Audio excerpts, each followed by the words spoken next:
So without further waiting, I'd like to introduce Patrick and say a few words about him, some of his noted accomplishments. So Patrick is a German-American writer. He moved to the US in his early 20s and has lived here in the United States for a number of years, up until about 10 years ago. Patrick returned to Germany. He began his artistic career as a director and screenwriter in Los Angeles in the early 1990s, and he switched to prose and developed his cinema influence style as a storyteller, which I think we will hear today. He is renowned as a writer of biblical archetypal narratives, dramatized in a cinematically expressionistic prose that makes the mythical themes come alive again. A prime example of this approach, unique in contemporary German literature, is the Christ trilogy, which caused a sensation among many audiences and critics when it was first published in the 1990s. His novel Sunrise, the Book of Joseph, was published in 2012, which tells the fictional story of Mary's husband. And it was nominated for the German Book Prize, and his latest work, the short novel God's Quartet, was published in 2020. He has many noted award poetry lectureships at a number of universities through Europe. He has received literary awards from the Bible and Culture Foundation Prize, the Hugo Ball Prize, and his Konrad Adenauer Foundation Prize for Literature. He currently resides in Germany, enjoys spending time in Spain, which is where he currently is at, and will be speaking to us from there. Patrick is also a longtime resident scholar of the C.G. Jung Study Center of Southern California since 2007, and a member of the board of directors. So welcome, Patrick. We look forward to your presentation, Light Out of Darkness. Light out of darkness. When I started working on this lecture last November, it was a task accompanied by the typical initial difficulties that stand in the way of any creative work. A dream came to me. Such a dream at the beginning of a project can correspond to the nature of a dream at the beginning of an analysis and anticipate the essence of the work to come, prefigure it. I dreamed I am sitting alone in a living room in Paris. My host, my translator, is not in the apartment at the moment. I hear a yelping noise coming from the kitchen, short, non-human cries of pain. At the same time, I hear a flapping, something repeatedly hitting metal. I take a look behind the curtain to the small kitchen and see there's actually a fish jumping and thrashing in the heated pan, banging its head and tail fin against the rim of the pan. The fish is not much bigger than the pan, but jumping up and down, flailing, it still can't quite get free. The pan is filled with dirty rinse water. I also know, and yet I don't question this knowledge at all in the dream, it seems completely natural to me. I also know that a few seconds earlier, the fish had fallen from heaven through an apparently undamaged kitchen ceiling and into this very pan. I was immediately affected by the fish's cries of pain, was deeply moved, and wanted to help that poor wriggling animal straight away. But how?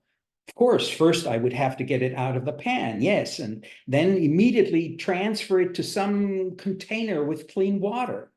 I imagined I could fill a cellophane bag with fresh water to temporarily hold the fish and transport it to, yes, where would I put it? At this point, I could still hear the fish thrashing in the pan.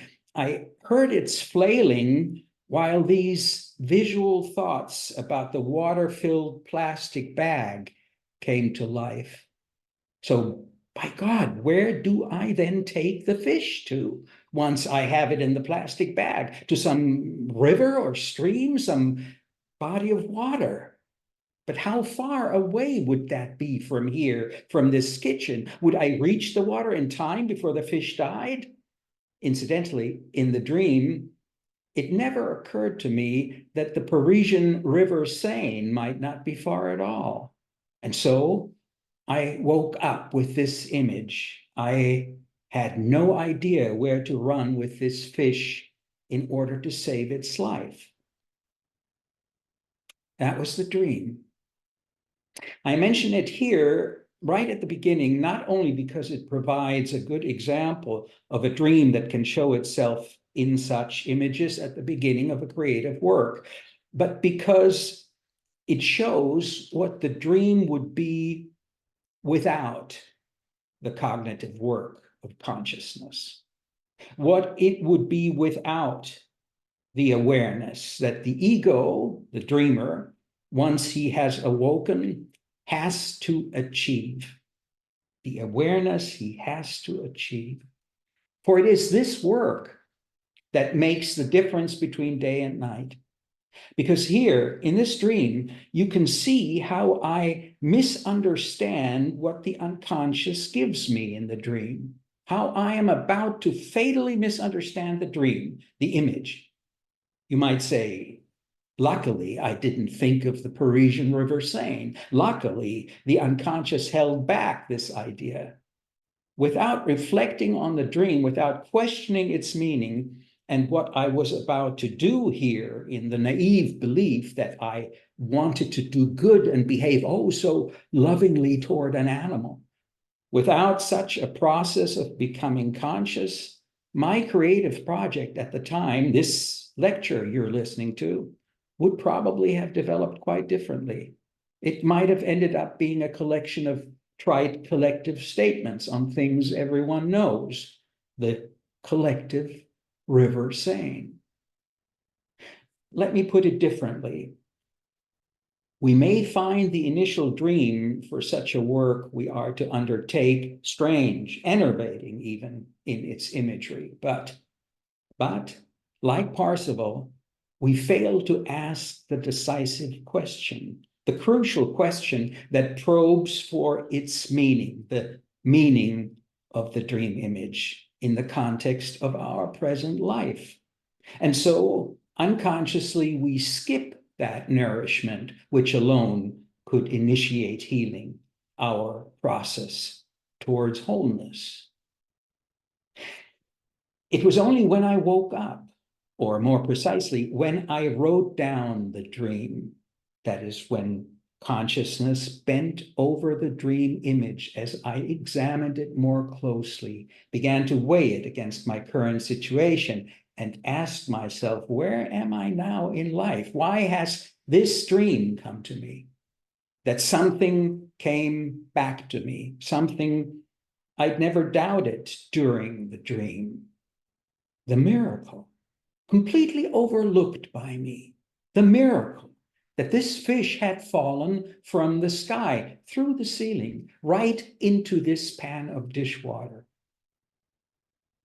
To the fish, I associated, and here I must add an important detail, the actual title and subtitle, secondary title of the shorter version of this lecture you're listening to was Light Out of Darkness on the Dramatic Connection Between Dreams and the Eucharist. So I associated the fish with the fish, the ichthys, the ichthys, the fish as a symbol of the Christian Savior. The Christian Savior whose Corpus Christi, body of Christ, the priest places as the wafer, as the host on the tongue of the believer in the symbolic ritual of the Eucharist.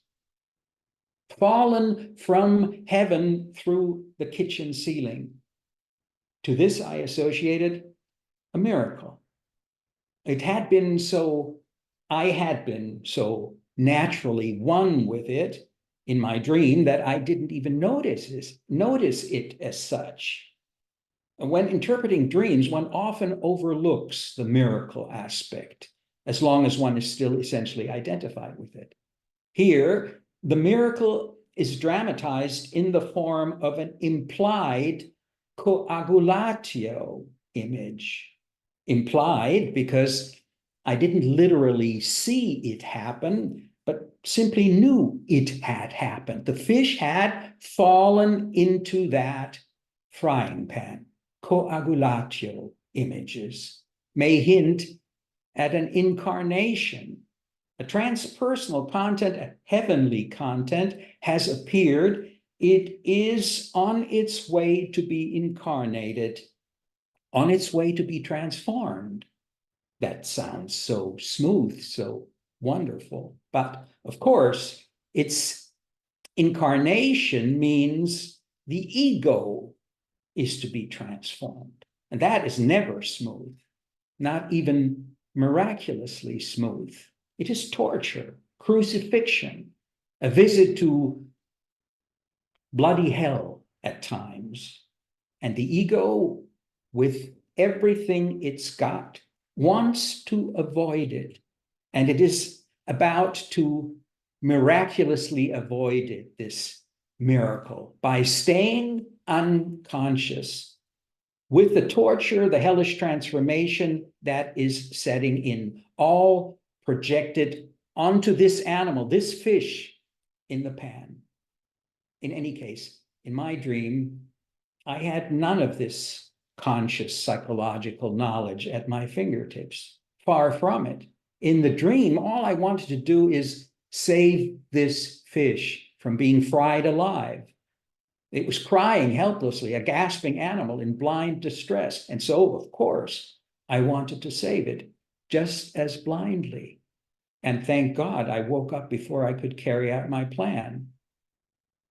When one wakes up, often abruptly, in the middle of the dream, or exactly at the end of it, such a sudden awakening, one without transition, should be evaluated as belonging to its lysis, that is, as being part of the solution of the problem, which in the dramatization by the unconscious is thus demonstrated to us. Its solution, which we act out by awakening, is consciousness, with an exclamation mark, like an order or an appeal. We acted as life before we apprehended as truth, as Emerson stated in his essay, Nature. Such a lysis then says, become aware of the situation, of what you are about to do. And what was I about to do in my dream? I was about to handle the highest value unconsciously, as someone unconscious of the truly heavenly food. Psychologically speaking, unconscious of the whole inspiration for the creative enterprise. In the dream, I'm unable to see what the fish really meant. I was of the pious belief that I had to save an animal to rescue what had been destined for my pan, my mouth, my inner being, my stomach, and bring it back into the river, that is, return it into the collective water, where it would dissolve and become invisible, to me in any case, as something returned to and disappearing into the collective unconscious. So I translated this to my waking life. I realized that, perhaps through unconscious procrastination, wait and see inactivity, or due to only seemingly patient note gathering, but basically through a lack of masculine courage, that I was not tackling the heavenly thing, not assimilating it, not making it a part of myself, which I could then express again. Because such a fish, such a miracle fish, such a savior fish, such a dream fish must be washed and filleted. It must be cut up to fit into the pan, to be eaten by the dreamer. And what about the dirty water in the pan? I associated that with shadow water, the poisoned shadow water that is mentioned in Jung's interpretation of the Allegoria Alchymica in Mysterium Conjunctionis. It is the fur, the thief, one's own shadow, that has poisoned the divine water of the spring. And this is what the ego must first deal with by asking itself, what kind of dirt, what kind of shadow does this miracle fish end up in? Here we should perhaps remember that the fish, in its general symbolism, can also point to concupiscentia contents, to raw, undifferentiated primordial desire. For example, worldly glory-seeking goals of one's shadow may poison the water in such a pan, might spoil the whole endeavor. If you become conscious of them, you do not remove the shadow, that would be almost impossible, but you cleanse it with that consciousness, that awareness. You then know about this shadow and are less in danger of being unconsciously absorbed by it, of being captured and ridden by it. So I can't really interpret the whole dream here in all its layers, much less in its core symbol, the suffering, the tortured fish, and not only for reasons of time. It's obvious when awake that the torture I want to free the fish from is really an evasion of the ego, an evasion of the torture I, as a writer, or you as an artist, you as an analyst detective getting to the bottom of a problematic case would have to go through when we begin our work. And that torture, that mortificatio, that fixatio, being nailed to the cross of this one transformative task without a chance to escape the pain that comes with it, is to be avoided at all costs, is to be evaded. And since I'm identified with the poor fish, I can't see that, can't see my evasion, my own fears of what's to come when I begin. Of the utter defeat that is the beginning of my begin, I'm unaware of, I can't see it. The nigredo, the blackness that will swallow me up when I do not run off to do the obvious good deed, save that tortured animal. When I submit to defeat, that is the defeat of the ego, the beginning of all work in the face of the self, the God which the ego has just encountered and thus has just been defeated by. In sum, all I wanted to emphasize here is that this, or an image similar to it, is something we often encounter in dreams, especially at the beginning of a work, and that one is, with such a beginning, always in danger of sabotaging the work, of thwarting one's own transition to the other shore, of aborting our crossing over to a new level of consciousness. We are avoiding the torture of crucifixion we have to go through in order to be transformed. All this, I think, comes under the heading of Jung's remark that the unconscious wants to become conscious, but not quite. To conclude this prologue, I can't refrain from giving you one archetypal amplification of this image, the dream image of this fish in the pan that I want to save. For it is an unconscious content, an unconscious dynamism, really, by which we collectively, right up to our present day, are ridden again and again. Individually, it may just be regarded as a mistake and unnoticed defeat if you, the dream ego, do not understand why the fish should not be rescued, why a miracle fish in the pan, why any savior fish has to be killed, washed, gutted, and eaten. But if this mistake by an individual is repeated on a collective level by the masses, then such a lack of understanding, such an identification with the Savior, with the Redeemer everyone wants to save and redeem, leads to catastrophe, to collective catastrophes, to people accusing others of having killed the Savior. Here is my amplification, for this is precisely how Jesus, Apostle Peter, in particular Peter, wanted to save his Lord from arrest and crucifixion, from being killed. He, Peter, wanted to persuade Jesus to flee, to evade. Peter, not to mention the other disciples, did not understand what Jesus was saying when Jesus identified Peter with Satan himself. Peter, the man who desperately wanted to secure Jesus' survival. "Depart from me, Satan," Jesus exclaimed. "Hypage Satana." Let me quote the whole passage in Matthew 16.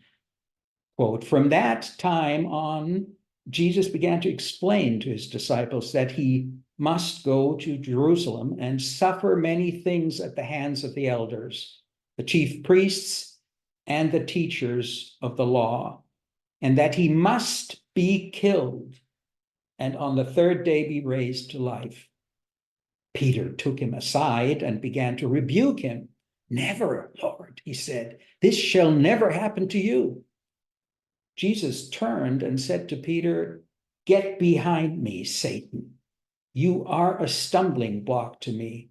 You do not have in mind the concerns of God, but merely human concerns."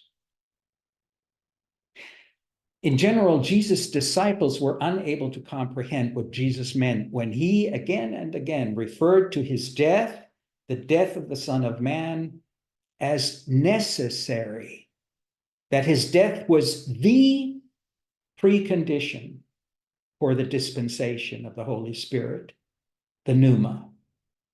A dispensation which would allow him, Jesus, to be present in anyone accepting the Holy Spirit, be present as the paraclete, if you translate the Greek word, the one that is called to man's side, the paraclete, to assist him, called, or in Latin, advocated, to help him, to stand by him. I'm quoting from John 16:7.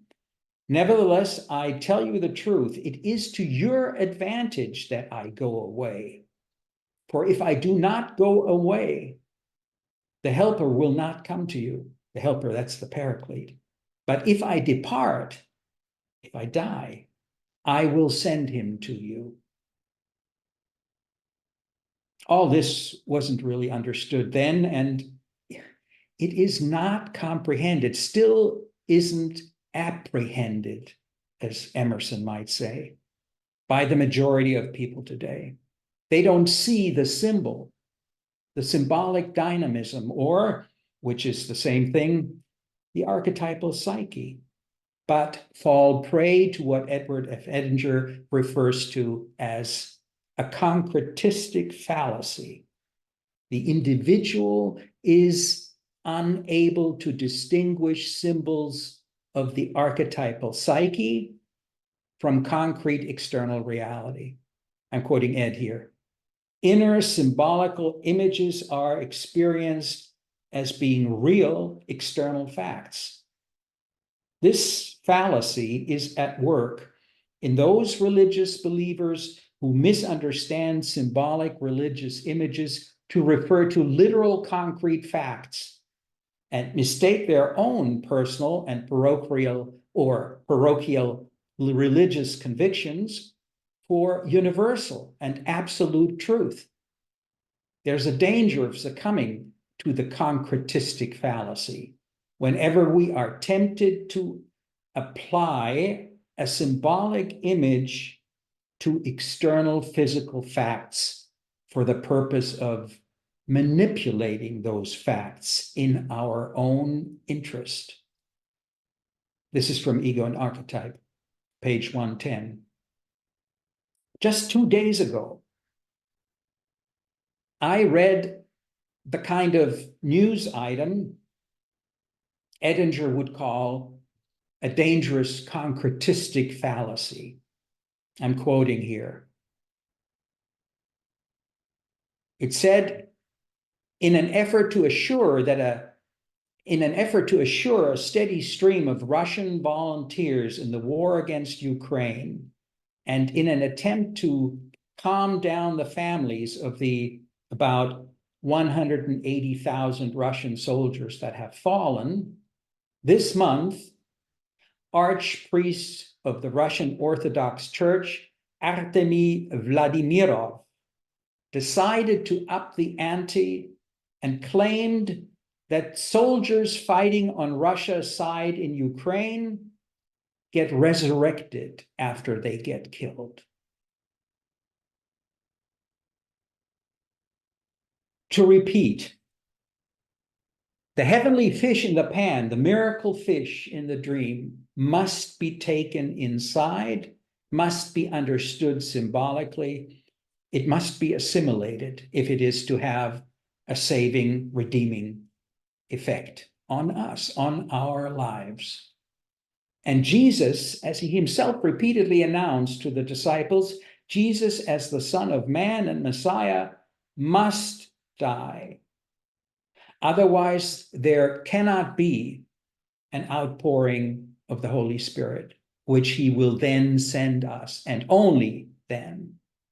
I'm now speaking in the idiom of religious mythical imagery.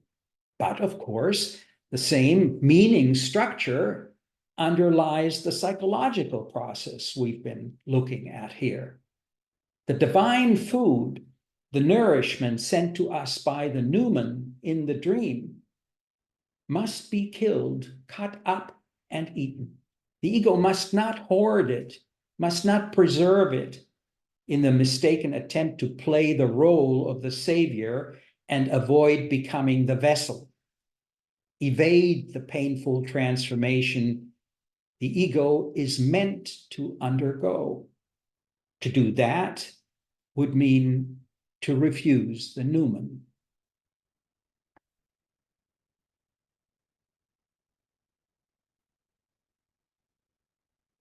After this prologue, let me reiterate the whole title of my lecture and the motto I called "To Its Side," like a paraclete. It is a motto from Jung, which will help summarize what I'm trying to do here today.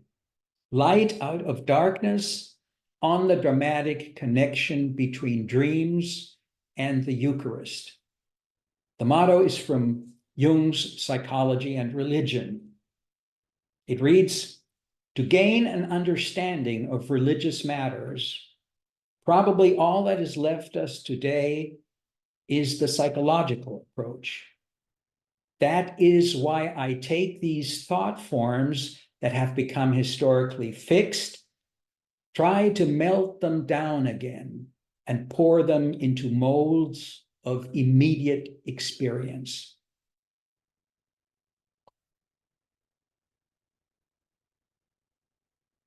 I'm giving this quote here as a preview nutshell. It describes what I'll be trying to do in this lecture. I will be taking the historically and dogmatically fixed form of the Eucharist and try to melt it down again in order to pour it into a mold of immediate experience. The dream, my dream, your dream.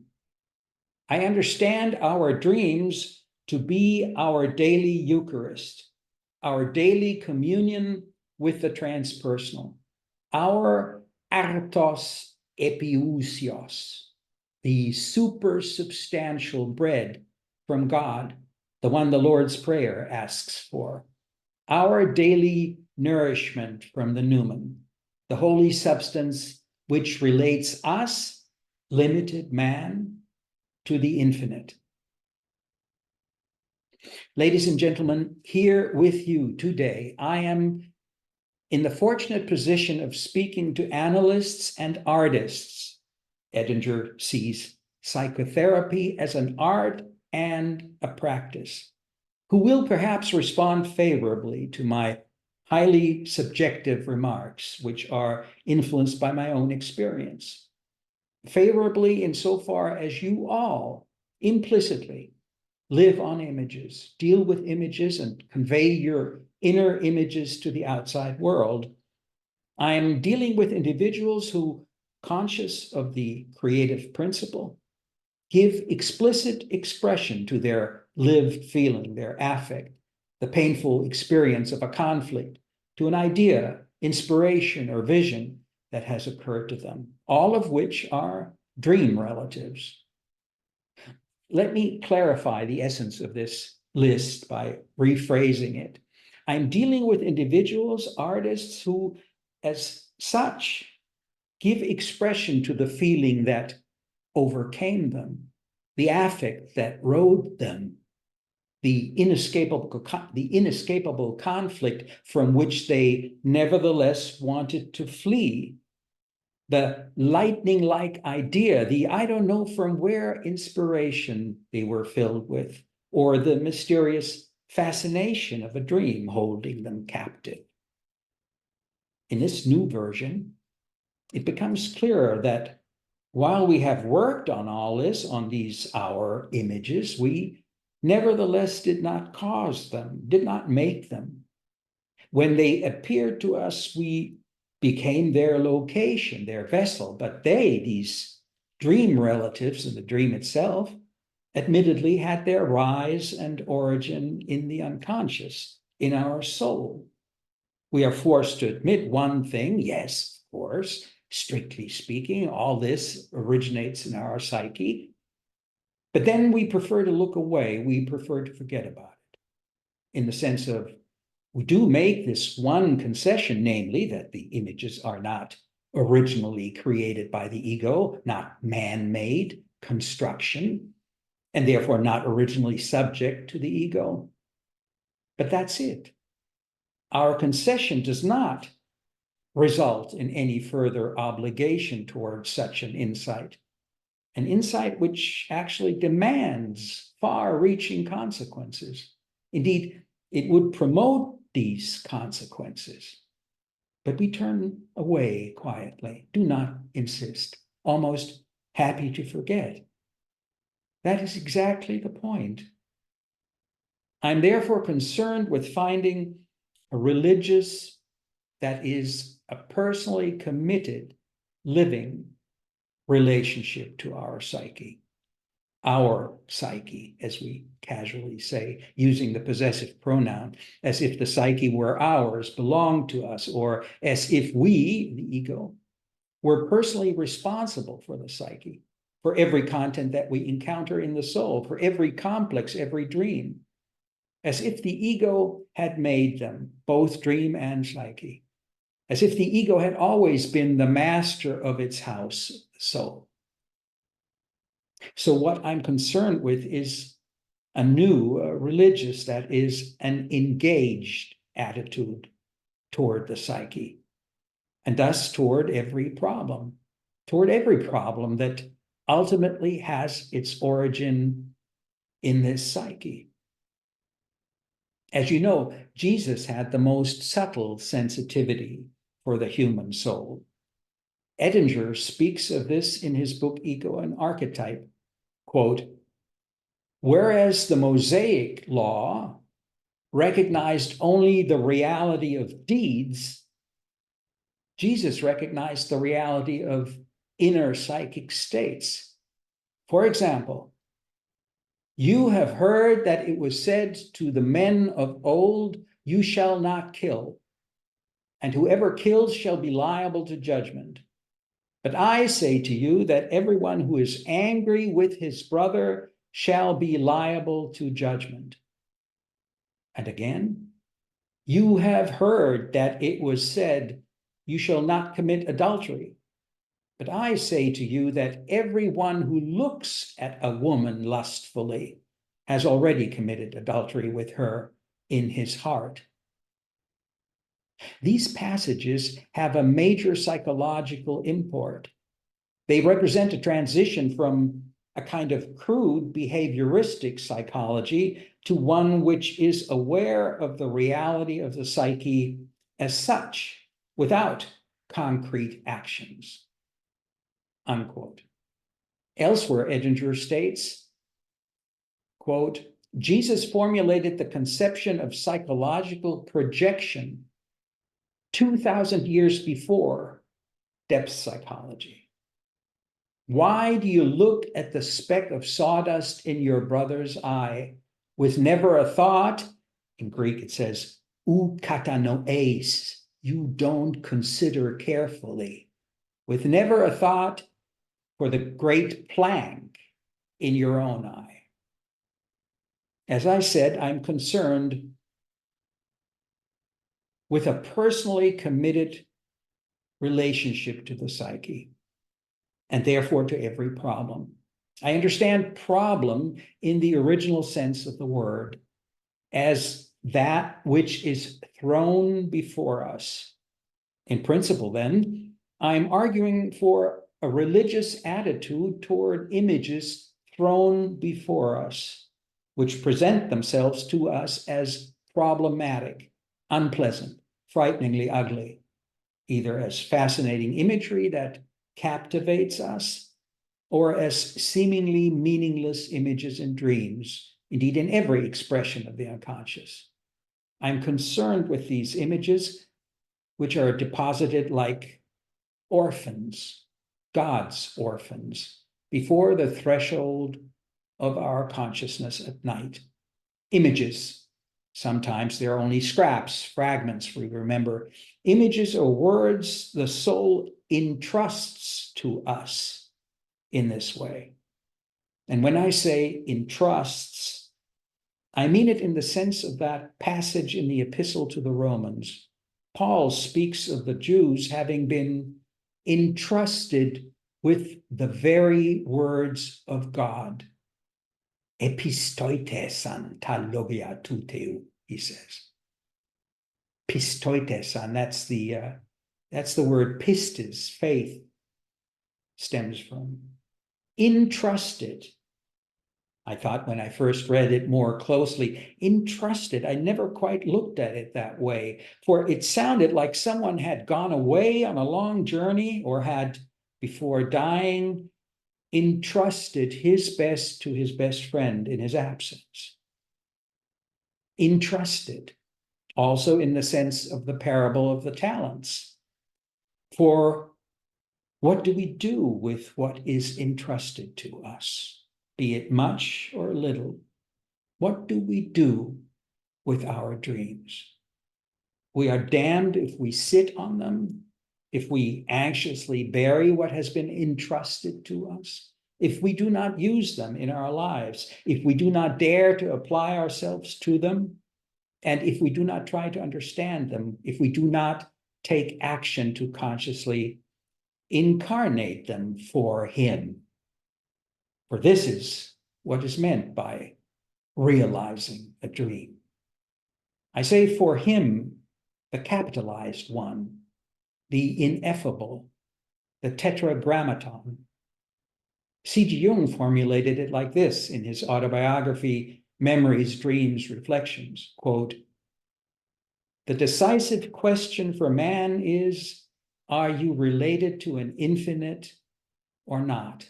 That is the criterion of his life, unquote. Because let's not delude ourselves. The whole drama in which we find ourselves, whether we know it or not, is not ultimately about us, but about the unnameable, about him, this incomprehensible coincidentia oppositorum, this merging of all opposites, the very opposites our human consciousness is based on, after all, into a unity of opposites inconceivable to us. We walk the dramatic serpentine path between these opposites for him, as stated in the 23rd Psalm, for his name's sake. Lema'an shemo, for his name's sake. This may not suit us, it may even hurt us. On the other hand, seen from this perspective, everything is at stake now. And we are involved. We matter, playing a role for him, filled with meaning. This idea, this for his name's sake, lema'an shemo, has become completely foreign to us. Estrangement is a synonym for alienation. The content of that expression, for his name's sake, the meaning of a fact, namely that we do not live unto ourselves, but for an infinite, has nowadays sunk into rather unconscious realms. This changes nothing, not one iota, about the fact itself, the great dramatic archetypal pattern that continues to operate subliminally beyond our conscious consent.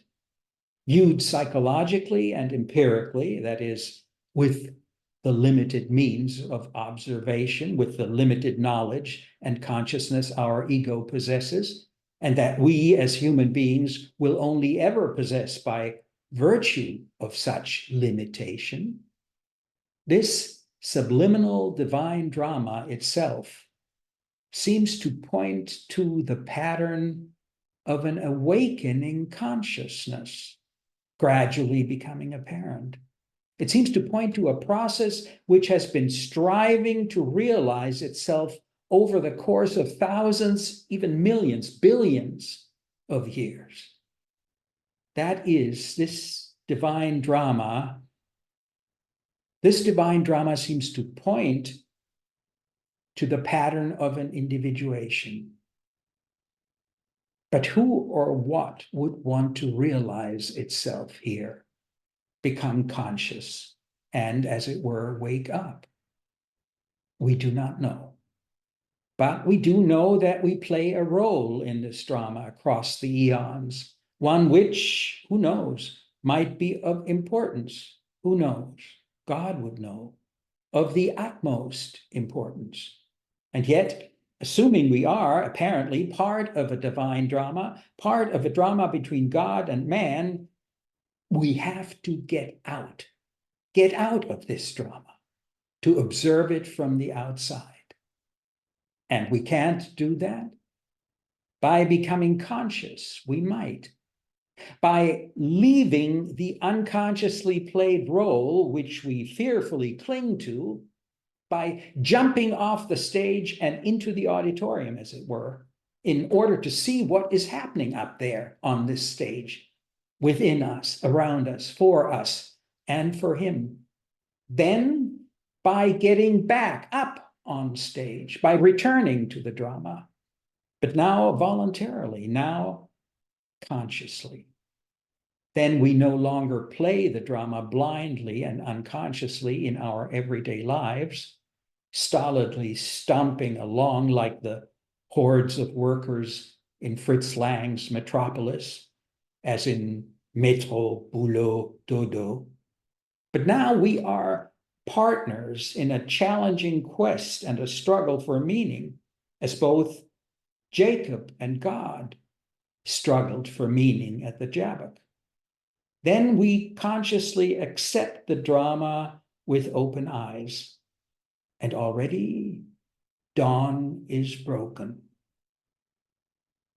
Jonah's sacrifice would have meant nothing if he had been pushed down into the sea, but he jumped voluntarily of his own free will.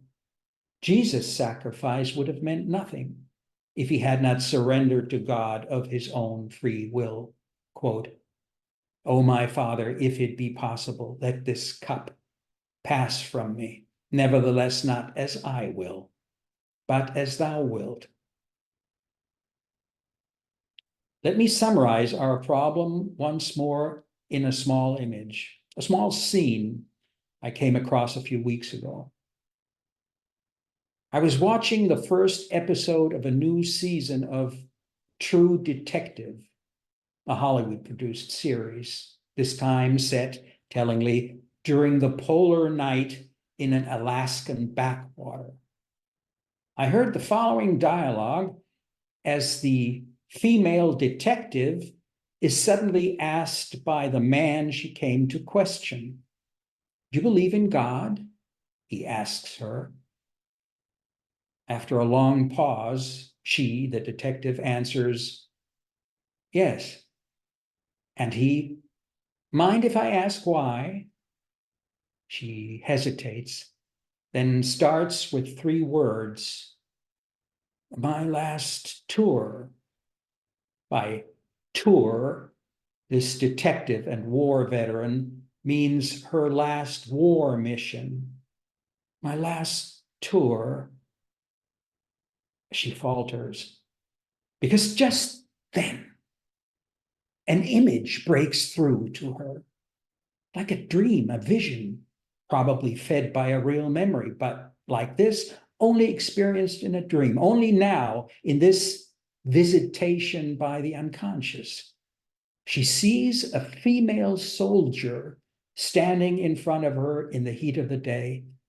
The left half of that soldier's face is shot off as if blown away, a huge open wound gaping on the side of that split face. And she sees how this halved face wants to whisper something to her. And so she bends down to listen to it. But this dreamlike image, having lasted only seconds, breaks off. The image of a trauma, a visionary condensation of a deep battlefield shock. How could she explain what she had seen to the person who just asked if she believed in God? How could she express the vision? No one will understand anyway, she senses. So she breaks off what she was about to say, then adds, it doesn't matter. And the man, who of course had not seen what had just been revealed to the detective in her mind's eye, says calmly, must be nice. What? Knowing we're not alone. No, she says. We're alone. God too. This is an intensification of Job's problem, in that although the detective says that she believes in God, she yet not only states the lack of connection between herself and God, but is resigned to it, accepts it, as if saying, that's how it is. I am alone, but so is he. Thus, she accepts what Job never accepted. At this point, one should add decisively that she, the detective, does not recognize God, the dark God who confronts her in this eruption of the unconscious, this shattering vision lasting only seconds, cannot recognize him. So disfigured is he. So disfigured does he reflect his shadow, his tselem, his in his image.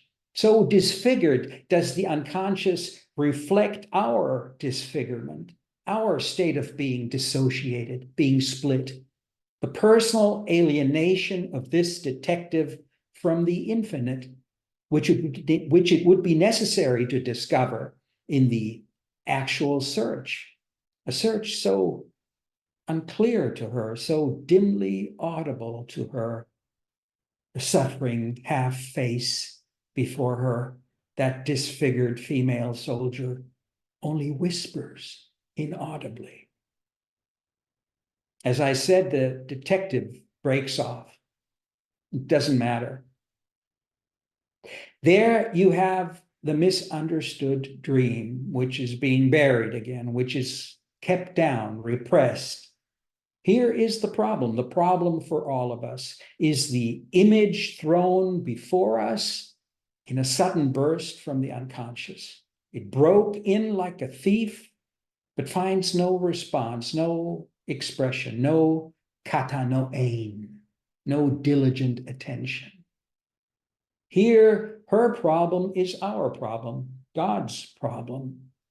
We are without recognition, like the gaze of the former lover at the end of James Joyce's story, Evelyn. Quote, her eyes gave him no sign of love or farewell or recognition. Precisely this is also what the drama of our days consists of, our inner search for discovery. And since the true detective I'm referring to does not search outside, but gnoti se auton, searches for the shadow within, we should not let this perceived or intuited separation between God and man, we are alone, but so is God, stand on its own and accept this alienation as permanent, fall prey to a rampant nihilism. We should instead consciously strive to restore the connection between God and man, Deo concedente.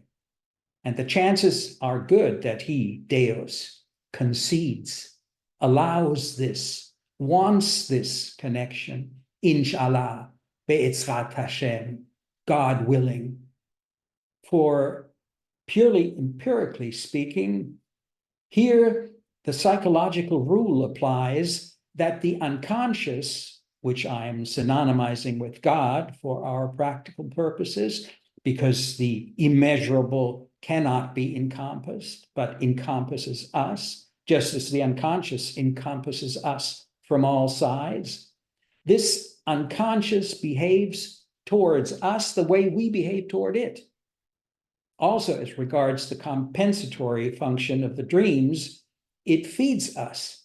It behaves toward us, toward the ego in each of us, as we behave toward it, toward the unconscious. It acts, reacts on the basis of reciprocity. As you do unto me, it says, so I do unto you. In practical terms, this means, for example, that if you have a bad dream or remember a negative dream, in many, if not most instances, this is due to a negative attitude, your negative attitude toward the unconscious in everyday life, because you have hurt the unconscious when you repressively cool feelings, put them on ice, or abandon them in cold blood, ghost the other person, when you suppress natural instincts too strongly or leave them in the dirt, or when you speak ill of the despised shadow, that eternal other within or without in external reality, by maliciously, snobbishly, scathingly smearing this other with gossip. Then the unconscious reacts accordingly wounded, and tries to draw attention to itself, to your wrong attitude toward it. The more desperately crude the dream, the more desperate the unconscious is to draw attention to such an injury, to restore attention to its sovereignty.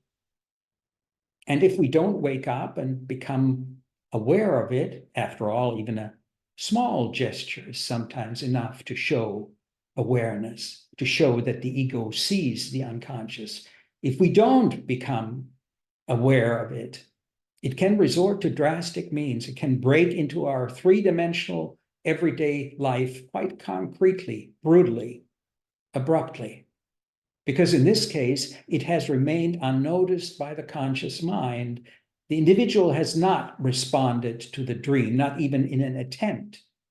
That would be the gesture I was talking about, in an attempt to understand the image. And so it comes, as they say, suddenly upon us. It overcomes us. The unconscious, as can be demonstrated by examining dreams and each dreamer's actual life circumstances, reacts with hostility when it is consciously or unconsciously hurt, mocked, disregarded, or neglected by the ego. And so the detective's God too, i.e., her aloneness or God's turning away, which she senses, can first of all be traced back to a possible violation, to a wounding of the unconscious, in response to which God has turned away, to a violation of the unconscious, a violation of God, next to whom the ego should have no other gods. Of course, this includes the demand that man should not declare himself to be a god or godlike, whether consciously or unconsciously. But this is exactly what happens during the usually unconscious process that we psychologically refer to as identification. God hides or is unconsciously hidden away by us when we identify with him as the highest value. This is precisely the moment when he disappears. The moment, too, when the humanly limited ego disappears. Because at this point, it has de facto declared itself a god.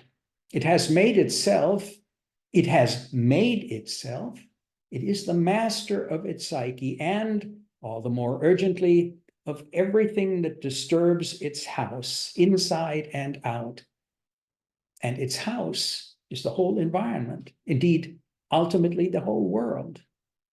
This is the tyrant in us, the merciless Nazi and exterminator of feelings in us, the ice-cold rationalist, always calculating, computing the data, the scientist who identifies with his knowledge and has forgotten where it came from, indeed fails to see this at all, forgets nature, forgets his own nature too.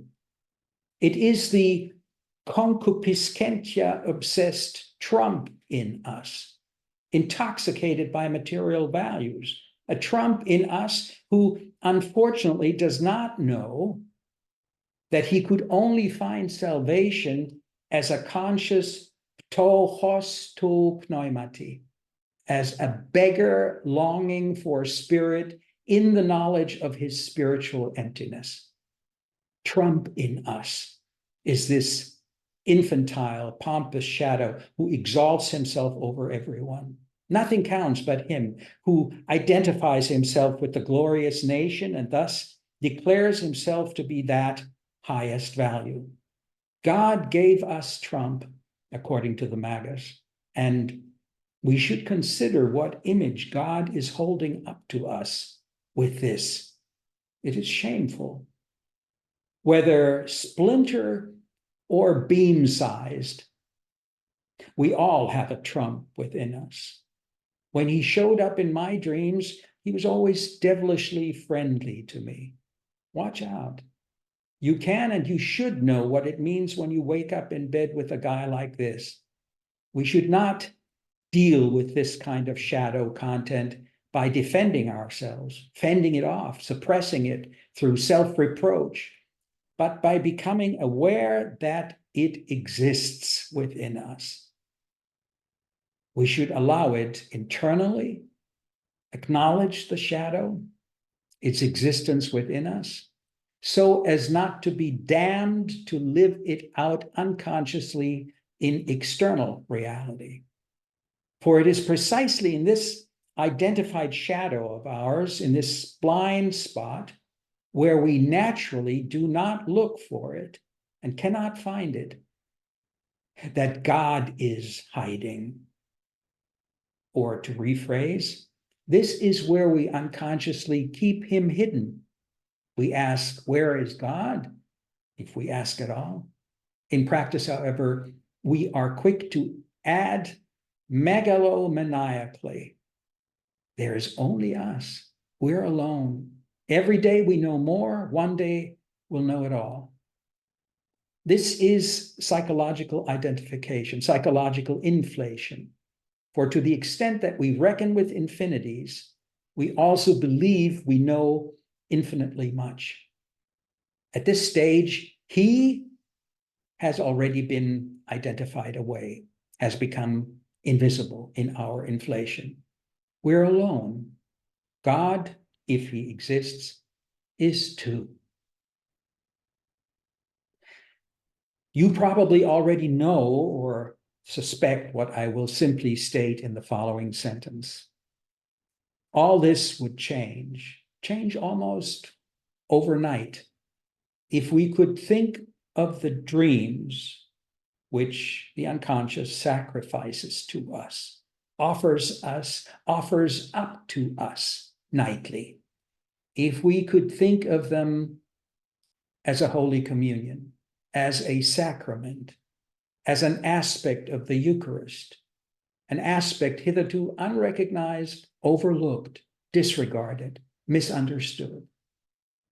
In other words, if we were able to regard the dream as a substance and psychic corpus of the highest value, placed on the dreamer's tongue during the night, if we were able to see that, to live that, then all this would change. The ego self-axis, as Edinger refers to it, would be reestablished, reaffirmed, and our state of alienation, perhaps recognized, revealed to us as a necessary phase preceding the re-enlivened state of being related to our psychic center, the central value, the self. I said, regard the dream as a substance and psychic corpus of the highest value placed on the dreamer's tongue during the night. For what purpose is it placed there? To be assimilated by us as a dream substance, to be taken into us and digested by us, that is, to be transformed into us. But this means to incarnate in us out of this substance and to become reality as the so incarnated in our lived three-dimensional everyday reality. This consideration of the daily dream as the host, which is offered up to us daily as supersubstantial nourishment, as artos epiousios, from the darkness of the unconscious, and which potentially contains groundbreaking light, namely when it, the dream host, conjoins itself to human consciousness in the conjunctio communio of the Eucharist and transforms itself into a renewing awareness. This consideration of what has so far been left rather dark, the dark substance of the perhaps bitter tasting dream, is as yet underestimated, but it would still be worth the personal experiment. That is worth the test, but test everything, says Paul in Thessalonians, a test which everyone can always carry out. Even that which has hitherto been considered of no value, precisely this would be worth testing again. For the fact that this host, coming in the form of the dream, that this dream as host is not always accepted, not always recognized as such, has its parallel image in Jesus saying about the least of these, whom he understands to be himself, to be synonymous with himself. These least ones, the despised, the sick, and the hungry, he is ultimately saying, are not only to be found on the outside, they can also be found in our dreams. They are the psychological contents within us that we despise, prefer not to see, hold back, suppress. This is the shadow. And this shadow Jesus declares, quote, For I was hungry, and you gave me nothing to eat. I was thirsty, and you gave me nothing to drink. I was a stranger, and you did not invite me in. I needed clothes, and you did not clothe me. I was sick and in prison, and you did not look after me. They also will answer, Lord, when did we see you hungry or thirsty, or a stranger, or needing clothes, or sick or in prison, and did not help you? He will reply, truly, I tell you, whatever you did not do for one of the least of these, you did not do for me. Unquote. Jesus equates himself with these shadow contents in us, in each of us. He identifies with them. He says, I am that shadow. In this way, Jesus himself equates what is dark, what is ignored, what is rejected in us with the highest value. I do not consider this possibly new conception of the dream Eucharist a substitute for communion, for the Eucharist as we know it in the community of the believers. Ma genoito, may that never happen, far be it from you, as St. Paul likes to say. Rather, I see in the gift of communion offered to us by the dream a perhaps previously underestimated and unnoticed parallel. Yes, a parallel action on the part of the unconscious, a parallel action which seeks to establish a conscious connection, a connection with external tradition. Why? In order to let the external tradition, via that crypt we've discovered here, in which we previously kept our dreams locked away, have a fundamentally supportive, complementary, revitalizing effect on the individual, in the individual. Communion is primarily the common cause of a community, a collective. But the dream only comes to each one individually, comes as a unique experience to him or her, never as the same to different individuals. It doesn't come consistently, not like clockwork, but happens now during certain phases of the night. It comes, if we consider it properly, completely focused on us, on our condition, on our conflict. It comes as a compensating substance, minted or coined for us, one that aims at the center of the psyche, aiming to realign us with it, to restore a right attitude, a balanced attitude, to lead us to a solution and an invigorating sense of meaning. If we not only see it, this dream, but follow it up, examine it with awareness in waking life. According to St. Paul's letter to the Corinthians, we should examine ourselves before communion. Quote, let each one examine himself.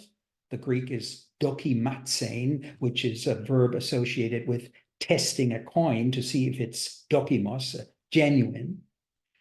Only then, Paul continues, only after examination, let him eat of the bread and drink of the cup. For whoever drinks and eats without considering that it is the body of the Lord brings judgment on himself by eating and drinking. However, for the dreams Eucharist, which I am pointing to here, this test, this examination, is mirrored as a self-examination happening after the fact, that is, after the dream, retrospectively. Without the examination after the dream, the substance, this dream coin, can only be used unconsciously. In most cases, you simply get stuck in a mood, in a foggy feeling. It cannot become consciously effective. Yes, but for God's sake, some of you will be thinking by now, who, after all, has the time? Who, for God's sake, has the time to do all this, to examine it, to write it down, to follow it up, to unravel these puzzling images, this dark and also often nasty and repulsive stuff that is served up to us during the night, to trace its meaning, let alone extract something from it that's useful for me? You're absolutely right. Yes, there is a cost. It really costs something. This has a touch of that episode about the rich young man who was supposed to give everything to the poor in order to follow Jesus. For God's sake, why everything after all? It is a relief to admit, based on experience, that the unconscious is not so strict and is certainly willing to compromise. Any small gesture of goodwill on the part of the ego is taken into account by the unconscious. It registers it as a certain attention given it on your part. For example, the short dream note that I put on my desk, only to find it again when I return home in the evening. I look at it again. Maybe I still don't understand anything, but I have looked at the message again. I didn't say, I don't know you. With my gesture, I said something to the effect of, I know you exist. I just don't understand, not at all, what you want with your dream image. This gesture is already something. It's meaningful, genuine. It counts. This gesture will almost certainly be answered by the unconscious in one of your next dreams, whether you will like the answer or not. Because now, with your little gesture admitting helplessness, powerlessness, you have started a dialogue. For God's sake. The unconscious will respond. The bridge is there, present now. The communion host of your dream is on its way to living with you, to be transformed and be incarnated in you. But how shall this be? Some will ask, as Mary did ask in Luke. These often disgusting, cruel, obscene, despised, suppressed, deeply shameful contents which dreams serve up to me, how am I supposed to digest this stuff, eat in the presence of mine enemies, as Psalm 23 states? How can I consciously process these images, examine them with consciousness, rational thinking and feeling, with intuition and sensation, let alone assimilate them? Yikes. But the voice spoke to Peter, God's voice, during the vision in Joppa. Peter recounts, I quote from Acts, I saw a vessel come down from heaven like a great linen cloth let down from four corners. It came to me. When I looked closely, I saw four-footed beasts of the earth, and wild animals and creeping things and birds of the air. And I heard a voice saying to me, Arise, Peter, slay and eat. But I said, O Lord, no, for nothing base or unclean has ever entered my mouth. But the voice answered the second time from heaven, What God has made clean, do not call unclean. And this was done 3 times. 3 times, because Peter denied 3 times that what was unclean was yet proper to be eaten. 3 times he resisted. And all was taken up again into heaven. Unquote. So he missed his chance, some might say. But then Peter reworked his dream, bethought himself, and examined the image. What does this dream tell me? Why has it come to me now and here? And in what respect and why exactly do I refuse that which God wants me to slaughter and take into myself? To slaughter, to cut up, We use a knife. We use it to divide, to dismember, to dissect, to distinguish. The knife is an archetypal tool, a tool for gaining consciousness. And then, soon after such differentiating reflection, such caution, such respect for the vision, the answer comes to him in real life. The proverbial bell rings, as it were, rings downstairs at the house in Joppa where Peter is staying. And now it is time to implement, to realize, to incarnate what Peter has intuitively extracted, drawn out, cut out from the dream as its meaning, that is, as the direction in which he is to continue on his way. This leads to the baptism of the first Gentile Christian, the Roman centurion Cornelius.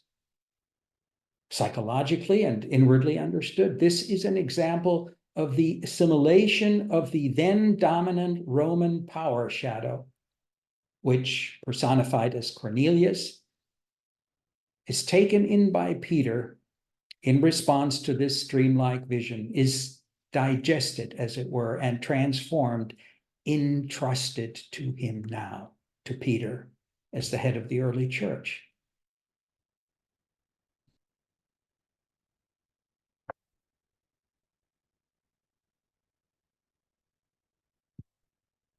I would like to give you a few more examples from my own experience.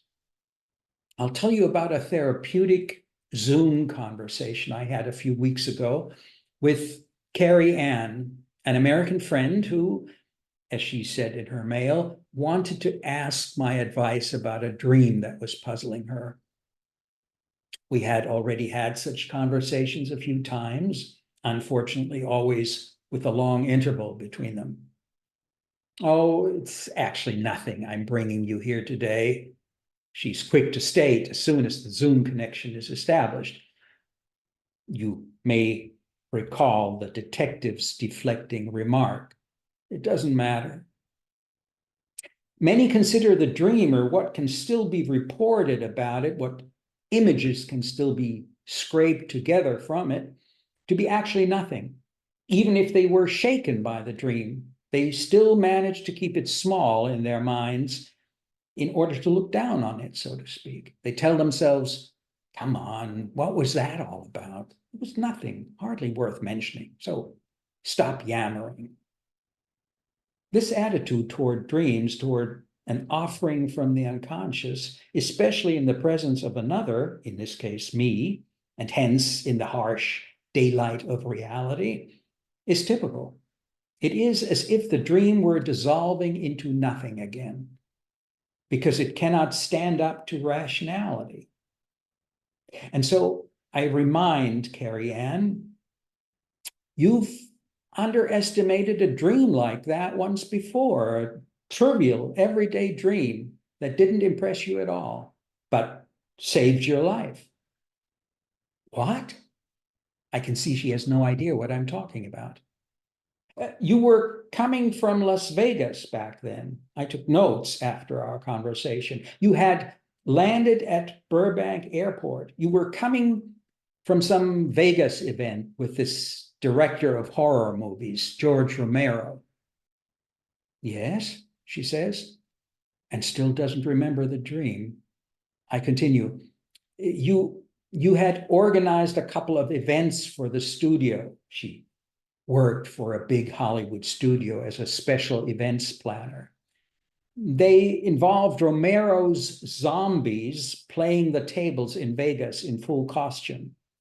Then, the night before your flight back to Burbank, you had a small, seemingly meaningless dream. It was just a single image you saw that night. She still didn't remember. In your dream, you looked at a small area in your house where the box of cat litter sat, and you saw that the cat litter had not been replaced. It was completely soiled. And then you forgot the inner image again. You slept for a few more hours before your flight back to Burbank. Here, I saw something was dawning on her, but nothing concrete yet. The dream dated back a few years. Still, in retrospect, it's remarkable how we can forget something like this, how it simply falls back into the unconscious. From the airport in Burbank, I continued, you arrived via Hollywood Way at the red light by the intersection with Victory Boulevard. On the right-hand corner, you caught a glimpse of Petco, pet supply store. You were the first in the center lane in front of this red light, and you were waiting for green to continue straight across the intersection. And at the very moment the light turns green, you were already pulling away. This image comes to you suddenly, as if out of nowhere, and you remember the vague dream image from the previous night, that container with dirty cat litter, and you slam on the brakes. Yes, now she remembers. Yes, she says, because now, instead of going straight across, I wanted to make a sharp turn to the right to pull into the Petco parking lot, which, of course, I wasn't immediately possible from the center lane I was in. And the car behind me was honking. It almost rear-ended me when I slammed on the brakes. He kept on honking to get me to drive on, but I was frozen in place at that moment because I wanted to get to Petco first to buy cat litter. She figured that her husband probably hadn't changed it during her absence. And once again, the guy behind me blasted his horn and was finally so angry that he passed me in the left lane and continued with a menacing gesture into the intersection, where at that instant another car sped through the red light, colliding with him, dragging the car almost all the way across the intersection. As if in a trance, Carrie Ann then slowly made her right turn, pulled into Petco's lot, and all in a fog, couldn't get out of the car in total shock. A thought entered her mind, I'll stay here. Police will arrive and want to question me. They did arrive, an ambulance too, but she remained seated, frozen, staring through the windshield as they pulled the dead man from the car that had been hit. She realized it was her, realized that it would have been her if in that instant she hadn't suddenly remembered the image, that seemingly meaningless dream image, soiled cat litter. She must have stayed in the car for over an hour until she got out, went shopping at Petco, and finally returned home to hug her cats. Yes, now she remembered it all. I had completely forgotten, she said, amazed at herself.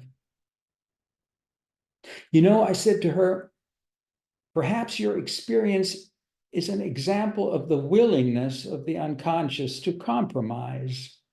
Because if we interpret the dream image in the context of your whole situation at the time, that image of the soiled cat litter would point to something in you, namely to a neglect of your feminine instincts, which your cats represent. Nobody took care of them. They, your instincts, lived in their own filth. The ego doesn't see them, has neglected them.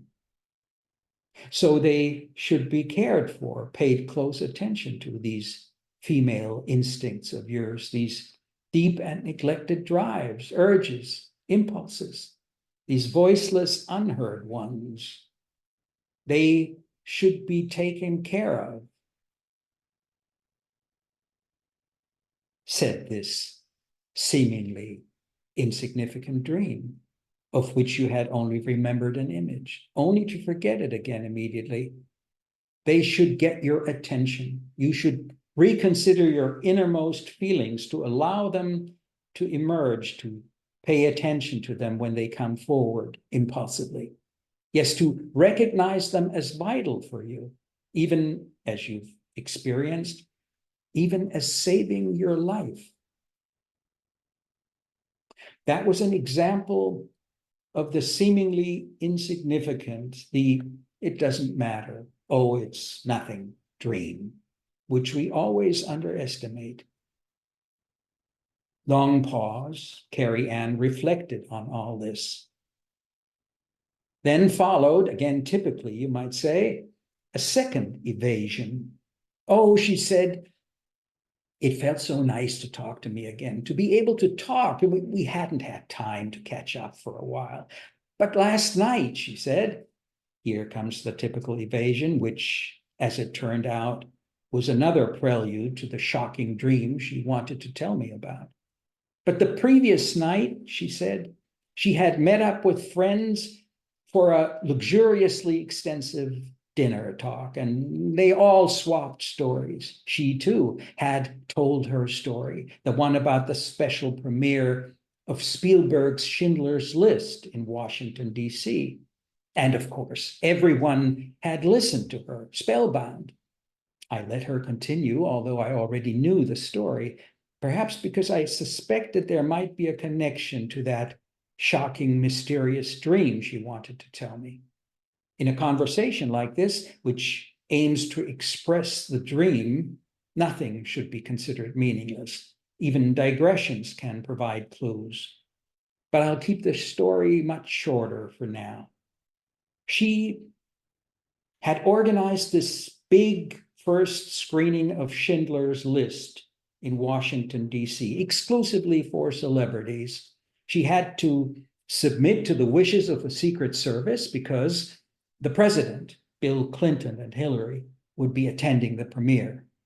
The Secret Service man, very sympathetic, she said, had given her a purple pin, which identified her as one who was not only allowed to get through every barrier past the Secret Service, but was also authorized from the moment the Clinton limousine arrived in front of the venerable old movie palace to take Clinton by the elbow, to touch the president, and to thus escort him inside the theater.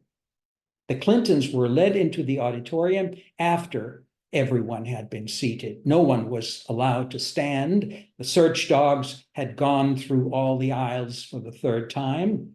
Then Carrie Ann was allowed to take Clinton by the elbow again. Huge applause broke out as they entered the auditorium, and Carrie Ann escorted Clinton down the center aisle to his and Hillary's seats.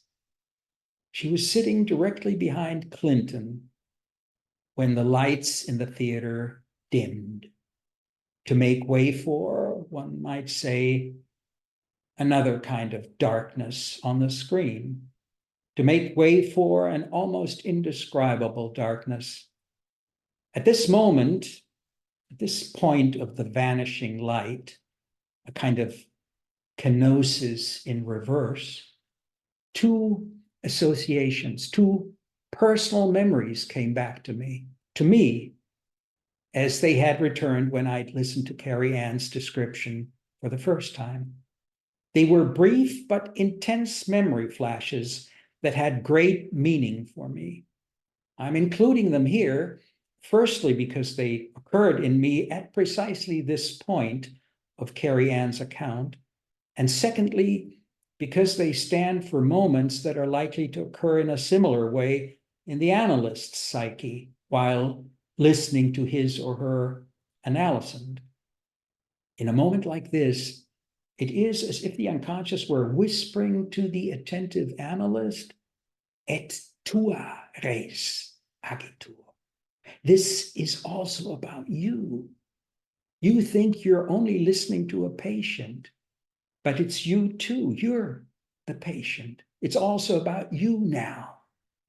In other words, we don't have to wait until the analysand's problem, personified by him or her, appears in our own dreams to sense that the person who seems to have been accidentally entrusted to us no matter what the circumstances, bears a message for us, and that therefore his or her problem concerns us too, that we are also being dealt with, are being examined in the process of the analytical dialogue. My first association concerned a press conference for Schindler's List. It must have taken place around the time of the premiere for the celebrities in Washington. I had addressed a lengthy question to Steven Spielberg, a question that may have seemed nonsensical on the one hand, but highly significant on the other. I asked him whether he, as a director shooting the film on location in Krakow, Poland, had ever hesitated, especially when staging some of the long shots in which his camera often captured thousands of extras in huge areas the size of football stadiums, whether he had ever hesitated to call action. For here, right before him, at his feet, so to speak, was a reality so perfectly reenacted, so meticulously recreated, spread out wider and further than the section captured by his camera, indeed his own eyes, that the irrational fear all this might once again become real, turn into reality at the call of action, must have occurred to him. Spielberg replied to me that in these scenes, he never called action. The word would have reminded the many Jewish extras and Poles of the German term Aktion, which at the time was used by the Nazis when persecuting the Jewish population. He also refrained from using the word action in the scene that took place in the gas chamber itself. While they were shooting this scene, a mishap occurred, he said. The lights went out once in the gas chamber during filming, total darkness. And one of the extras, she had traveled from Israel to take part in the film. Her parents had been gassed at the concentration camp. Lost her balance in the sudden darkness, fell and screamed, just screamed, couldn't stop. They interrupted the scene and didn't continue filming that day. The woman flew back to Israel the next day. Weeks later, when Spielberg put the same scene back on the shooting schedule, someone must have notified the woman because there she was. She had returned. She wanted to consciously bring this almost unbearable event to an end. That was one of the two associations that came to me while Carrie Ann was speaking. As for the other association, I hesitate to share it with you now. I'm afraid I might be misunderstood, as if I were trivializing something, trivializing evil, the darkness which not only exists outside historically in outer reality, but also possesses a real presence in us. I shall share my association here anyway, at the risk of being misunderstood, because I see in it, as well as in the real event on which it is based, an archetypal fact, something that the analyst too must reckon with. The analyst should be prepared to encounter it and to receive it consciously. The event on which my association is based happened a long time ago. It was 1976. I had no idea about depth psychology at the time, had a rudimentary knowledge of Freud, having read some of his writings, especially his work on the uncanny. I was living with an old Russian Jewish lady in Beverly Hills at the time. I was a film student at USC, writing my first screenplay. She was living alone in a big house on Rodeo Drive, had been widowed for over a year. She was afraid of burglars, and I acted as a kind of night watchman, unpaid, but in return for board and lodging. In her mind, I was, yes, German, but actually, above all, Jewish, even if I didn't know that, even if they, my people back in Europe, hadn't told me yet. She liked me because I never spoke condescendingly to her, and we spoke eagerly, often late into the night. I treated her like a peer, not like the venerable but somewhat senile grandmother she might have been in the eyes of others. Her late husband had been the ENT doctor of some well-known European exiles, all of whom had fled Hitler. She had known them personally and, together with her husband, had often been invited to visit them as their guest. So she had known Thomas Mann and Igor Stravinsky personally, whom I greatly admired, and was able to share stories about them. One night, she had trouble sleeping and often lay awake reading the newspaper or listening to me reading her scenes from my script. One night, we were watching a movie together on the PBS channel. It was already very late, around midnight, I think. I was sitting on the carpet with my back against her bed, spellbound by the beautifully lit black and white images of an Ingmar Bergman drama, his film Sawdust and Tinsel, released in 1953, the year of my birth. It was during the prolonged, agonizing scene when the circus clown, Bergman names him Frost, when this jester, amid the laughter and jeers of the gathered soldatesca, clasps his exposed wife, Alma, to his chest, lifting her off the ground and, under a blazing sun, step by agonizing step, carries her back up the stony incline, up the steep hill, from the seashore to the circus tent, up on top. Like someone carrying his cross up the hill amidst the whipping howls of the mighty. Then I noticed that the old Jewish lady must have gotten up from behind me at some point and climbed out of bed. She was now sitting at the foot of the bed on the edge above me. So she had moved to sit and watch closer to me. And it was while this Bergman scene was playing in front of us, without dialogue, hard contrast, black and white images styled in Eisensteinian silent film fashion, that I felt her place her hand on my head.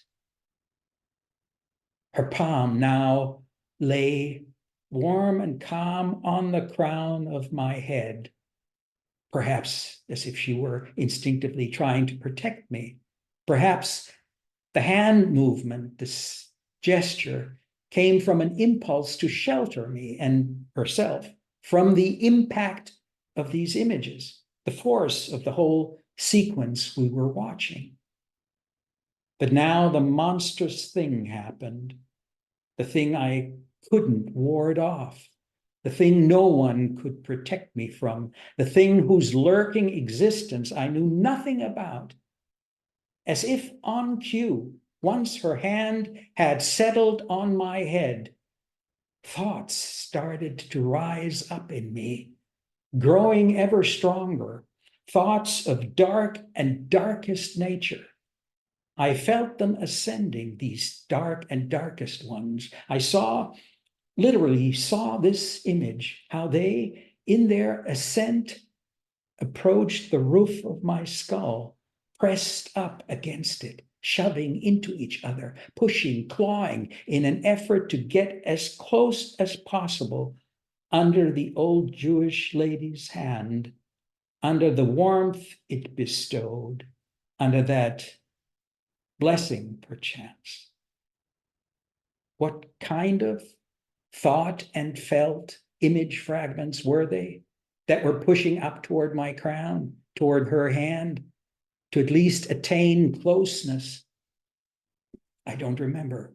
It was something of Nazi atrocity darkness, undoubtedly still indeterminately chaotic, but all the more powerfully felt by me, especially the rise of those hordes, of those multitudes themselves. It was like hell rising, an ascent of infernals, inevitably drawn to the warmth of that benevolent hand resting on my head. And I wanted to push them back down as soon as I noticed them, these horrific images. The moment I perceived it, that felt, seen image of evil pressing upwards from a region inside me and underneath that hand of evil, which, of course, I was not yet able to distinguish from myself, from the ego observing its rise. We are not responsible for everything that we find in the psyche, says Edinger, thus warning us not to identify with everything we encounter within ourselves. There was something here, it had risen, shown itself, which from today's perspective does not belong to the personal shadow, but being much larger, to an aspect of the archetypal shadow, to collective evil. But it is real and probably nests more or less or completely unnoticed in each of us. This is a fact that the analyst also has to reckon with during the analytic process. The fact that we come across dark pockets that we happen upon and encounter dark stretches lurking in the unconscious that cannot be considered part of the personal unconscious, not part of the personal shadow, but must, upon encounter, be sharply differentiated, must be carefully perceived as clearly as possible. Or rather, it should be phrased differently. We may not want to see it, but, as my experience tells me, evil wants to be seen, wants to be consciously perceived, be part of our consciousness. I interpret verse 5 in Psalm 23 accordingly. Quote, "Thou preparest a table before me in the presence of mine enemies." The shadow wants to or should sit at the table where we can see it. And it is like in that medieval illustration in which Christ is fishing with a cross-hooked fishing line for primordial evil, the monster of the deep, the Leviathan, and catches it. However, the image that happened to me seems to go one step further. I saw evil rising up longingly, as it were, in order to crowd in under the palm of her hand, as if only she, only this hand, could redeem it. Of course, I couldn't understand this image at the time. I'd never heard of a complexio oppositorum, but I experienced the terror, the sheer inconceivable horror of it during those moments. As I said, I was only ashamed that it was happening in me, that it was emerging, rising without my being able to master the image, that its onslaught was happening in me, overwhelming me with evil, a darkness heretofore unnoticed by me, but which existed in me. It was in me, this evil, and wanted to hide needily under that hand, attracted by its opposite, as if redemption resided there, as if to shelter under its dome might redeem the forever cursed. So here, in such associations, even if they lasted only seconds, as they did for me while Carrie Ann told me about her Schindler's List Washington premiere, while she was telling me about this experience in Washington in real life, something in these associations can be evoked in the analyst. Some content in him or her can resonate, which, to whatever degree, is itself in need of redemptive awareness. Associations never arise for no reason.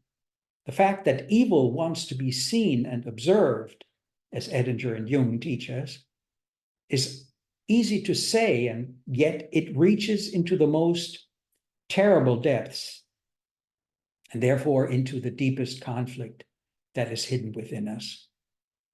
We can only help ourselves by becoming conscious, acquiring a gradual consciousness, which must neither identify itself positively with Jacob, with good, nor negatively with Amalek, the eternal enemy, evil, but must make a conscious effort to take up the position between these opposites. According to Jung, von Franz, and Edinger, this is the only position the ego should strive to occupy. It is, from my point of view, the position Abraham occupies when he negotiates with God concerning the annihilation of Sodom and Gomorrah. It is the very same spot which in Ezekiel 22:30, God himself calls the breach, when he declares, quote, I have searched among them for someone who would build a wall or stand in the breach before me to keep me from destroying the land, but I found none. That breach is the position man's consciousness should choose to step into. With its ability to carry the conflict of the opposites consciously, it just might withstand the onslaught of the Numen. And here is the connection to the dream as communion theme. So collective evil, the collective shadow, capital S, is the communion meal not to be digested personally. It cannot be absorbed, cannot be assimilated by the individual. If one tries, one becomes negatively inflated.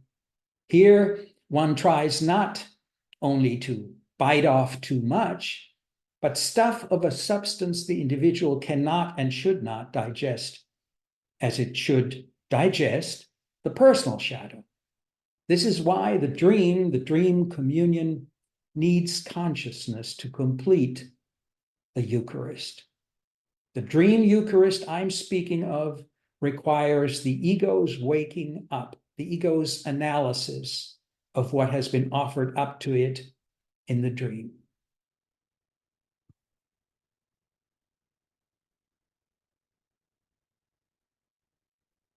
And the lights in the Washington Theater, the theater that was hosting the celebrity premiere of Schindler's List, came back on again. When the screening was over, everyone had to remain seated. Only she, Carrie Ann, led Bill Clinton, again by the elbow, up to the door into the foyer, followed by a few Secret Service people with Hillary. This had to be done quickly, not only because everyone was seated, probably still in shock. The audience had to remain in their seats, instructed to do so via a PA system, but also because you could already see that Hillary and Bill Clinton, Hillary could hardly hold back her tears, and Clinton was crying as soon as the hall doors had been shut behind them by the Secret Service. Carrie Ann said, quote, in the foyer, Clinton began to cry uncontrollably, without restraint. Carrie Ann's words describe what only she saw and the few Secret Service people who had entered the foyer with her. Clinton cried. Clinton tried to hold it in, but in the foyer, he started sobbing even more.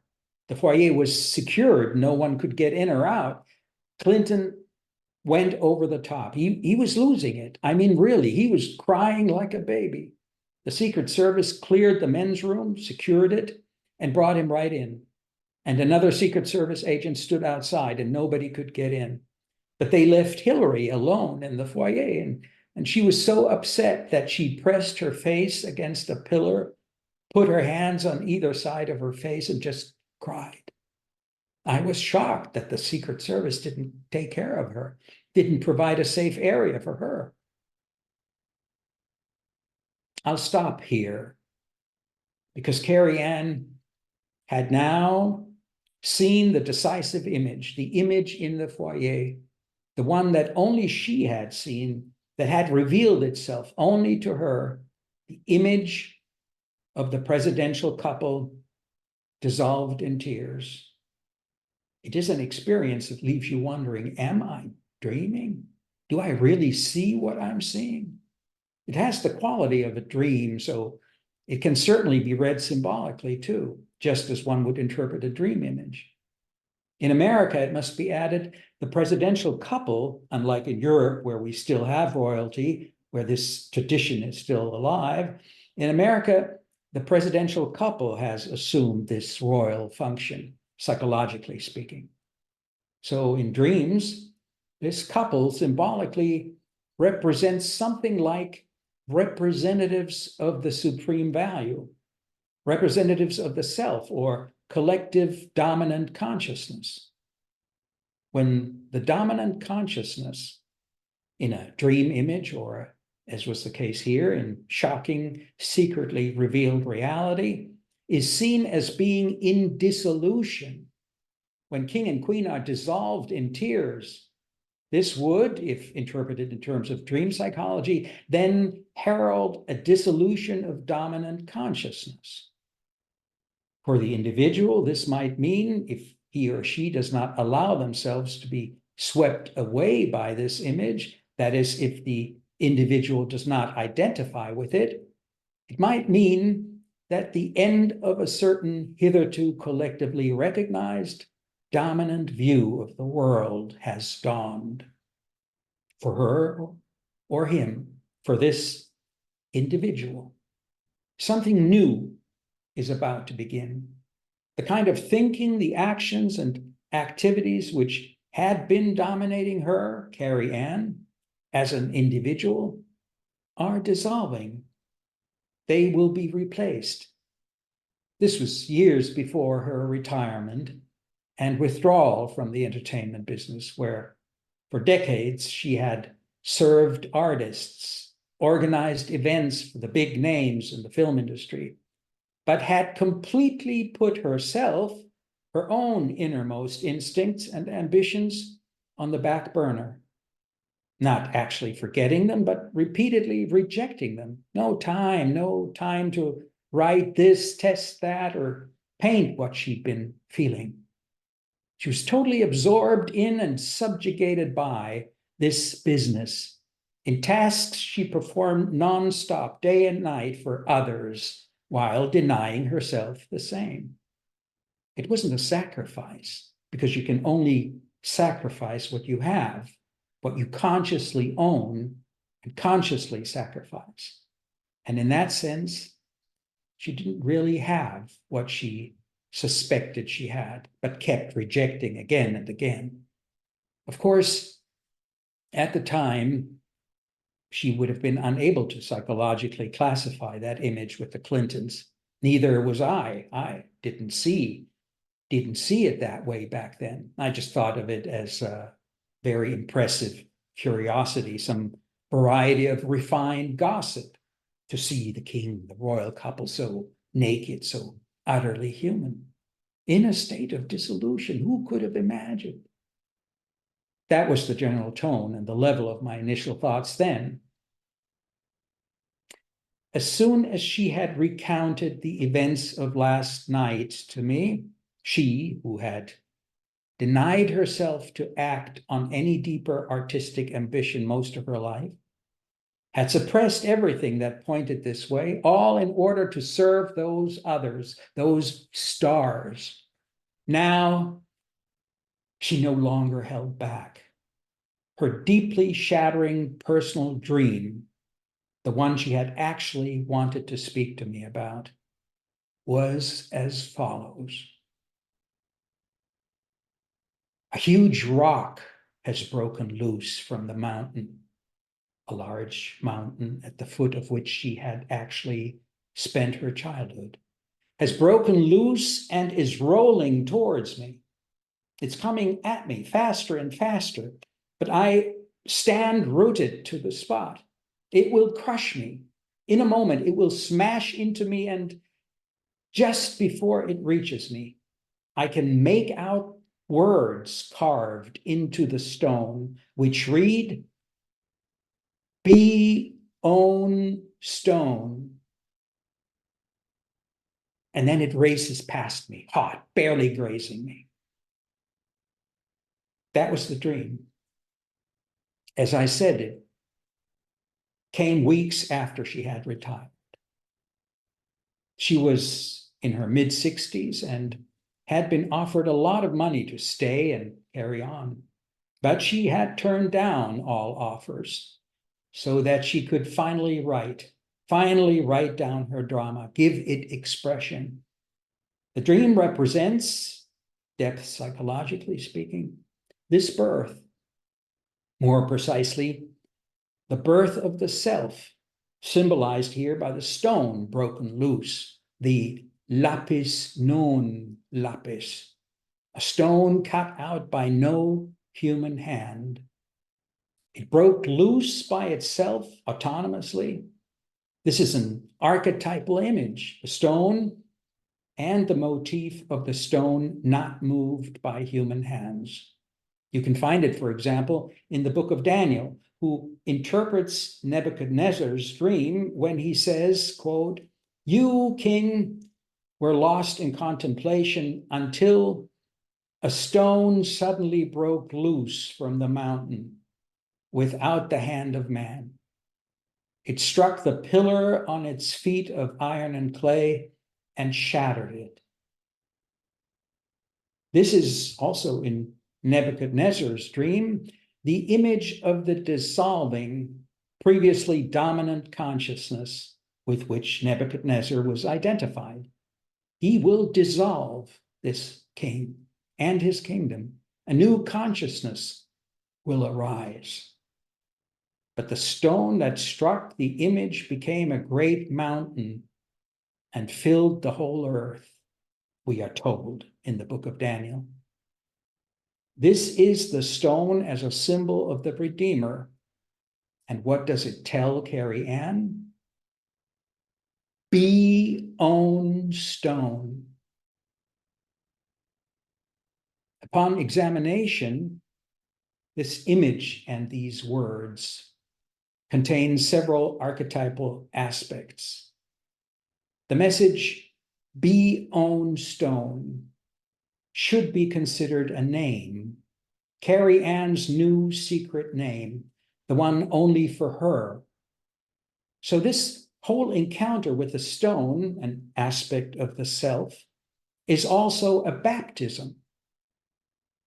The imperative be reminds us of the act of creation, of Genesis, the passage, for instance, where God calls forth light out of darkness. Yehi genetheto phos, fiat lux, let there be light. If these words imply a creation, then the Newman's jussive address, be own stone, indeed amount to a second creation, one derived from an already created one, that is, meant for a conscious individual, his creation, in this case, Carrie Ann.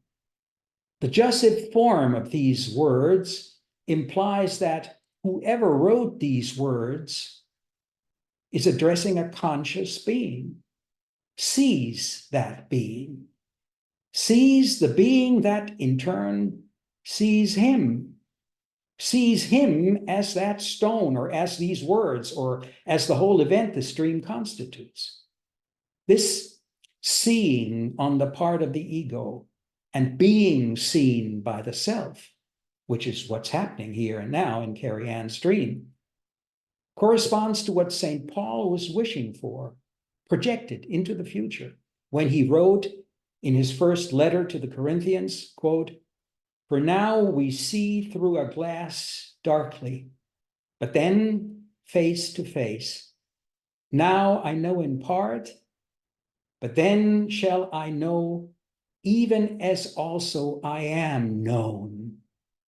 This "I am known" is what is implicitly revealed by the fact that she, Carrie Ann, is being addressed face to face in this imperative: be own stone, words written by no human hand, an akeropoieton, something coming from a transpersonal agency.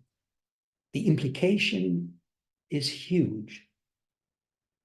What I've called name, given her by way of the words engraved in the stone, would be categorized as a sentence name, a name that is really a full sentence.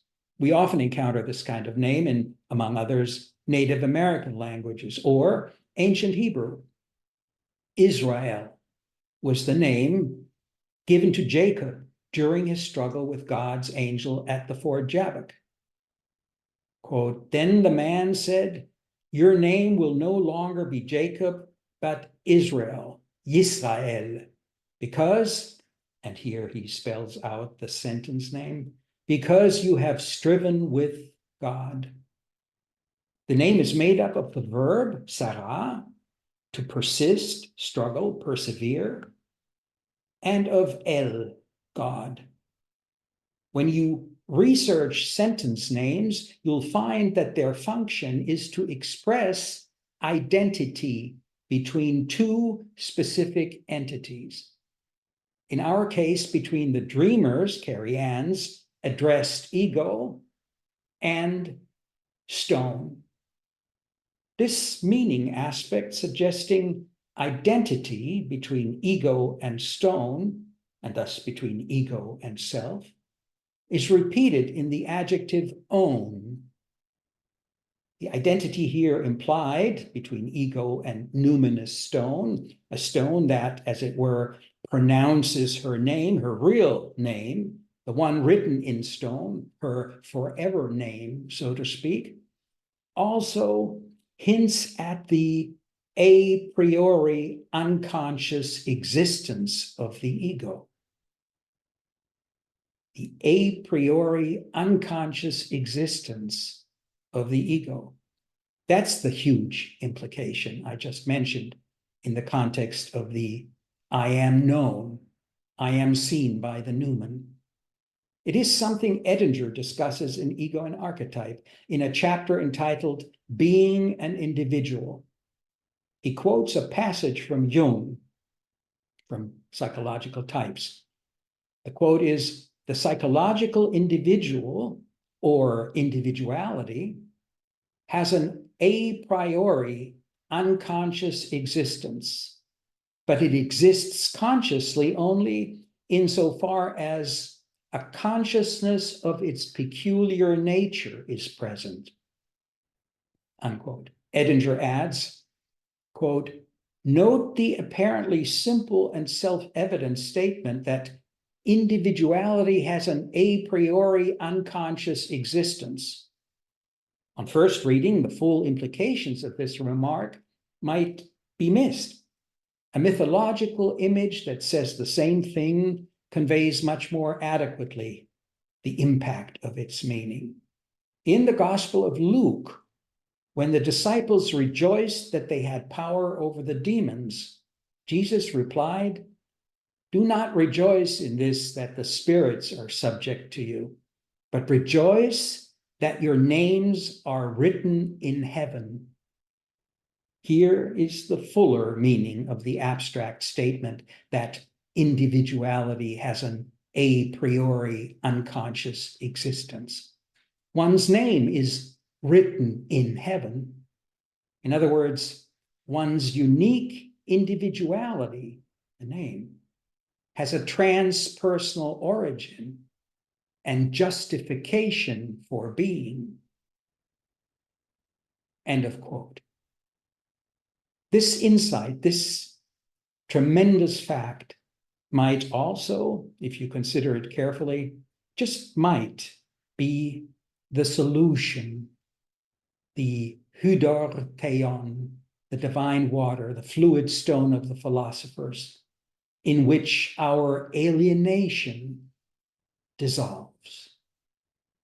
And it is dramatized by the dream of this alienated individual, Carrie Ann, who had been alienated from that highest value in herself, and thus from her psychic center, and thus from the self, capital S, from God. The dream implicitly reveals or mirrors back to her this a priori ground of her being, that is, her primordial ground of being, the ground on which this her second creation offered up to her in this dream is based on, and on which it is being built. You must be born again. And this second birth is built on the implicitly revealed knowledge carried by those words. They carry what Jung pointed out as a consciousness of the individual's peculiar nature, which is now present to her, facing her now as this dream. The second creation, be own stone, is a name and a call to individuation. It is an essence of primordial ground offered up to her in this shattering dream, this shattering image, this shattering name, her newly revealed name that rebuilds everything, rebuilds Carrie Ann whole. Such a dream is to be treasured as an immensely positive message from the unconscious. A dream like this can never be fully interpreted. It is huge, numinous, unfathomable. But the stone, with the message for her, indeed with a literal assignment for her, for Carrie Ann, came to her, came at her, and meant her, she stated. Only her, only this 65-year-old who had perhaps already rationally finished with her life from professional exhaustion. Because as soon as she left that Hollywood studio, her family moved in on her and took up all her energy as a matter of course. In a transitional moment like this, it's so easy to slip back into the old pattern. Everyone else comes first. Their needs always before yours. Yet here, the unconscious took action. It is, and I realize I'm painting a picture here to give you an image, a speculative representation of what might be happening in her and in us when we dream. I might as well call it my active imagination on the image. It is as if from beyond the dream, from deep in the unconscious, a divine agency were sacrificing something for this person, sacrificing something of its unlimited self, sacrificing something unlimited, the symbol, the image, the dream itself. And this sacrifice, this Eucharist, happens in us. The very moment that divine agency defines the image and defines whom the image, the dream, the nourishment, its holy substance, is meant for. The numen, as it were, draws with its numinous finger a limiting frame to enter our limited world, to create a window into it, to transmit in limited terms something extracted from its own limitless being, something we experience as the dream, a moment in time and space, as it offers up to us a substance which translates itself as dream. This frame or this window is the window moment of the dream occurring in us. The dream by which we are named, the dream which always and anywhere addresses only us. We are being named and addressed as that individual, framed as that limited, defined location or individual vessel, selected as that limited tabernacle, receiving the substance meant only for us. In our case, it is Carrie Ann. She's being named with the dream itself. It is an offering, and the question is always, can one take it? Will one understand it? Will one take it on, take it upon oneself, this name substance that is the dream? Looked at from a transpersonal standpoint, I realize I'm speculating now, our dreams are instances of a continuing kenosis, a continuing process of emptying. Something is being offered up by the numen that has previously remained dark. In our case, the numen is sacrificing it in order to offer it up to this one woman. It is sacrificing it by casting the image down to her, by throwing it in front of her as this stone rolling toward her, wildly offering her this piece of dark wisdom, the words of her Last Supper, the words of this offered up Eucharist. They are words which she has been uttering again and again since that day. How often? Hearing the words again and again, a diamond reading the circular groove until they sing from her innermost heart. Be own stone.